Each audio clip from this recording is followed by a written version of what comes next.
Hey everyone, and welcome back for another deep dive. Today we are tackling a topic that I think is on the minds of a lot of us, especially as we navigate raising kids on the spectrum, Hmm. and that's communication.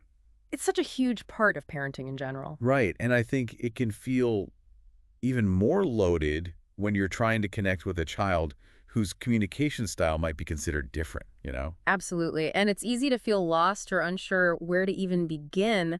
But the good news is that there are resources out there to help us better understand and support our kids' communication And development. that's what we're diving into today, right? Yeah. Yeah, we're going to be looking at this article by Cheapaba. It's called Understanding Communication in Autistic Children, a Guide for Parents. I love that they call it a guide for parents because it Yeah. really is, straightforward and practical. Totally. Yeah. No jargon, just real talk about what we can actually do. Okay, so let's jump right in.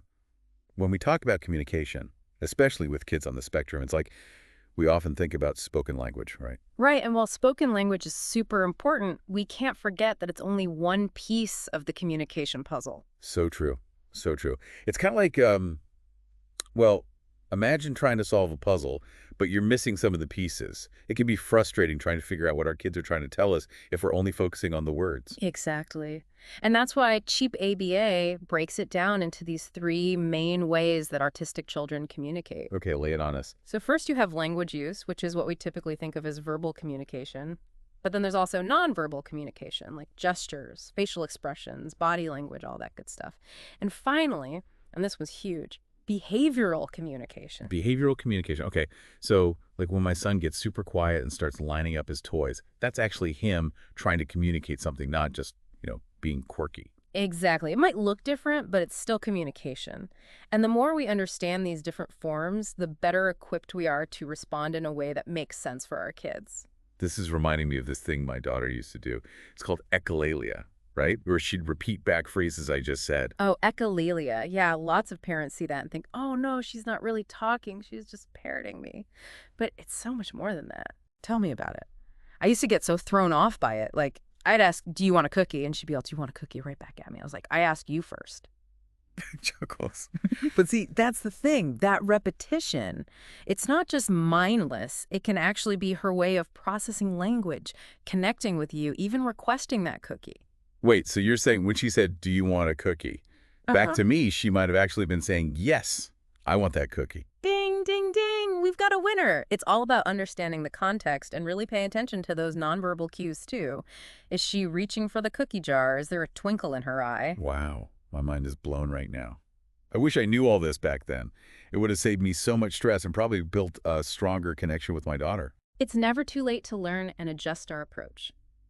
And the great thing is, even small shifts can make a huge difference. And sometimes those nonverbal cues can be even more subtle than that. Oh yeah, for sure. Like what about those times when it's not even really about words at all? Like when a child's behavior is their main way of communicating. That's where things can get really tricky, right? Because it's easy to get caught up in the behavior itself, the tantrums, the meltdowns, instead of seeing them as a form of communication. Oh, tell me about it. Yeah. When my little guy starts spiraling, my instinct is to just make it stop. But I'm trying to be better about, like you said, seeing it through that communication lens. And it's a learning curve for all of us. Cheap ABA actually talks about this. They say that instead of just reacting to behaviors, we can start to understand the why behind them. Okay, so how do we do that? Because honestly, sometimes a meltdown just feels like a meltdown. It does, and it's hard in the heat of the moment, but this is where that whole ABC charting thing can come in handy. ABC charting. That rings a bell. Remind me. Yeah, so it stands for antecedent behavior consequence.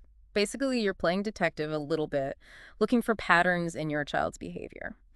So like, let's say my son's getting overwhelmed at the grocery store. The antecedent would be all the noise and the lights and the people. Right, exactly. That's the what happened before part. Then the behavior, well, that might be him having a meltdown. And the consequence Yeah, would be me, like giving him a sensory break or something to help him calm down. you got it. And the more you do this, the more you start to connect the dots. You might notice that meltdowns tend to happen when he's overstimulated, or maybe when he's hungry, or when his routine changes. Okay, I'm seeing how this could be helpful. Because instead of just feeling like I'm getting blindsided by these meltdowns every time, I could start to see them coming and maybe even head some of them off at the pass. Exactly. It's about being proactive instead of reactive. And once you understand the why behind the behavior, you can start teaching your child alternative ways to communicate those needs. So instead of a meltdown at the grocery store, maybe he could learn to point to a picture card that says, I need a break or something. Exactly. And that's where those nonverbal communication strategies come in, visual supports like picture cards, sign language, even things like AAC devices, which can be absolute game changers for some kids. I was just thinking about AAC. It's amazing how much technology is out there these days to support communication. It really is. And the best part is, you don't have to go from 0 to 60 overnight. Start small, build confidence, and figure out what works best for your child and your family. And that's what I appreciate so much about Cheapaba. They're all about empowering parents to find what works, even if it's not the textbook approach. It can feel like a lot to take in, though, right? Like, I'm over here trying to remember what the antecedent was while my kid's having a meltdown in aisle 5. It's a lot, and it's okay to feel overwhelmed.